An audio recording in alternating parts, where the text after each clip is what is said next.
Welcome to a bonus video Sunday. I figured I'd put together a short little video here talking about this semi-failed experiment, and that just means I have to do it over again because it didn't work out the way that I wanted it to.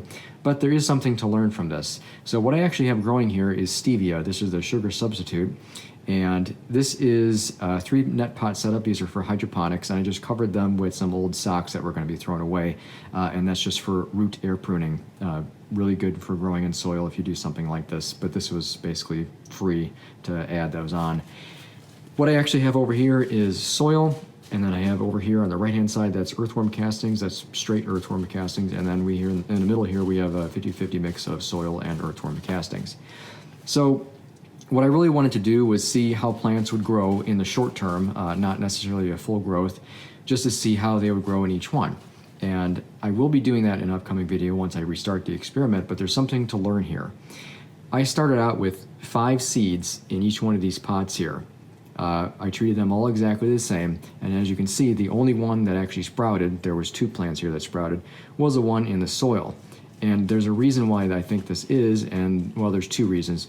One is I think that because there was too much nutrients in the earthworm castings where I mixed it in the soil and did the ones that were straight, it prevented the seeds from germinating. If you put too much fertilizer, or if you use a soil that has too much fertilizer to sprout or germinate seeds, you will get less germination. There's a much further explanation to that. I encourage you to read about it online. I don't want to talk about that quite in here. I want to talk about the second problem though, and the second problem that occurred, I believe, is these earthworm castings here in this pot. The soil is so dense as it is, the water has trouble getting down into the soil, which means that it stays wet longer. It also hardens up when it dries out, and that causes a whole lot of problems. To where this one over here, when I pour water in that, the water just goes right down in it really quick. So having loamy soil and loose soil is also very important when germinating seeds.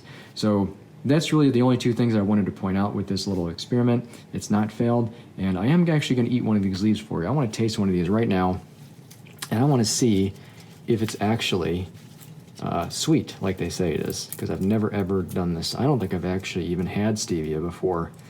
Let's see what this tastes like. Oh, wow. Wow. I have never eaten a leaf off of a plant that is that sweet. I can see how you just need a little bit of that stuff to put it in foods or tea. Wow, that is incredible. It's like super concentrated sugar.